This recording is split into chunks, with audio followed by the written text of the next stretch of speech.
Intégral Placement, les réponses aux questions.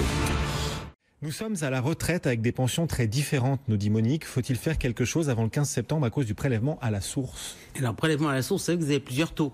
Alors, on les rappelle, c'est quoi les taux, Guillaume? Taux neutre? Ah oui, taux individualisé et taux... Personnalisé. Personnalisé. Alors, sur ce truc, personnalisé, individualisé, on est un peu paumé. Donc, on vous a donné un taux dans votre déclaration, c'est le taux personnalisé qui correspond à la situation de votre foyer fiscal. On a calculé en fonction de vos revenus sans tenir compte des crédits d'impôt que taux, et on vous dit voilà, c'est le taux qu'on va communiquer à celui qui vous verse de l'argent. Donc, en l'occurrence, les caisses de retraite, dans le cas présent.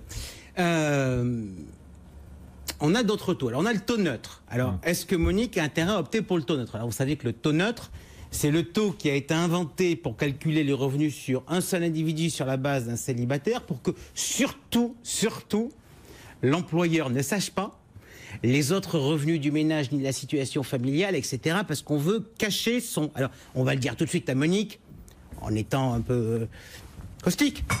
Elle n'a aucun intérêt à opter pour le taux neutre parce que, de toute manière, son employeur étant la caisse de retraite... Il ne peut pas la virer. Il ne peut pas la virer, et j'ai cru comprendre que de toute manière, il n'allait pas franchement l'augmenter. Non, voilà. Non, parce que ce taux neutre, il avait quand même une raison d'être, c'était de se dire, dans les services de RH, etc., on va savoir que tel ou tel salarié a un salaire de complément important à la maison, et que donc s'il faut ou pas l'augmenter ou la virer, ou le virer d'ailleurs, c'est sur lui que ça tombera. Vous avez, Cédric, entièrement raison, et on est bien d'accord que ce raisonnement-là, il marche pour un les actif, retraités, ça marche pas pour un inactif. Donc maintenant, on a taux personnalisé ou taux individualisé, ou alors là, taux individualisé, c'est un taux qui est dépendant en fait du revenu de chacun des contribuables. C'est-à-dire on proratise en fonction des revenus. Et alors là, voyez-vous... Intéressant, s'il y a un grand écart de revenus notamment pour les salariés. Eh bien, j'adore votre argumentation.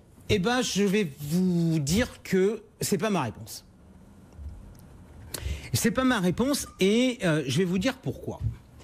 Ça peut être un élément de réponse, mais ce n'est pas un élément de réponse suffisant. En fait, le vrai choix entre le taux global et le taux, donc le taux global qu'on appelle personnalisé, le taux individualisé qui correspond à chaque individu séparé, c'est certes le niveau des revenus, mais c'est surtout la façon dont on vit.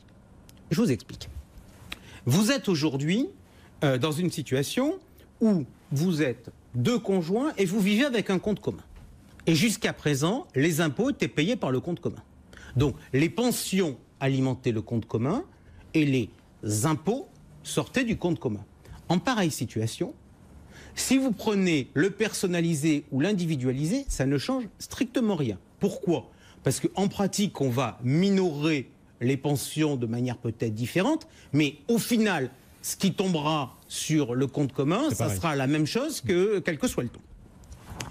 Maintenant, on va regarder une autre situation. On va se dire, oui, mais on ne gagne pas la même chose. Donc, on pourrait vouloir choisir l'individualisé. Mais tout dépend comment fonctionne le couple.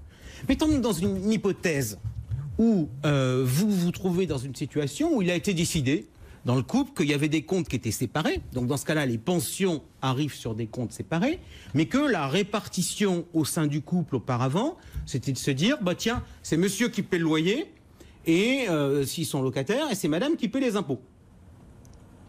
Là, le problème que l'on va avoir, c'est pas de savoir d'un point de vue s'il va y avoir personnalisé ou individualisé. La question que pose Monique et qu'il faut faire avant le 15 septembre, puisque les taux vont être communiqués par l'administration aux caisses de retraite et aux employeurs à la fin du mois. C'est qu'en pratique, si vous étiez dans ce genre de fonctionnement budgétaire, eh ben, jusqu'à présent, c'était un compte qui payait tous les impôts. Sauf que là, ça va être chacun des comptes va payer les impôts, puisque l'impôt, il ne va pas être payé par le compte, il va être retenu à la source. Donc, monsieur, quoi qu'il arrive, si c'était madame qui payait les impôts, ben, monsieur, il va avoir beaucoup moins d'argent arrivé sur son compte, puisqu'il y a le prélèvement à la source. Alors, si en plus, c'est lui qui gagne le plus, si jamais on prend le taux personnalisé, il va avoir encore moins d'argent puisqu'il va avoir un taux qui va être plus élevé. Donc là, on voit bien que la problématique, c'est pas une problématique de revenus. Il faut passer à l'étape suivante. C'est comment on va gérer d'un point de vue budgétaire le fait, quand on est en couple et qu'on c'est un vrai cas par cas et c'est plus du tout des grandes masses. Que finalement, avant, il y avait un compte qui payait les impôts de tout le monde, et là maintenant, chaque compte va payer ses impôts.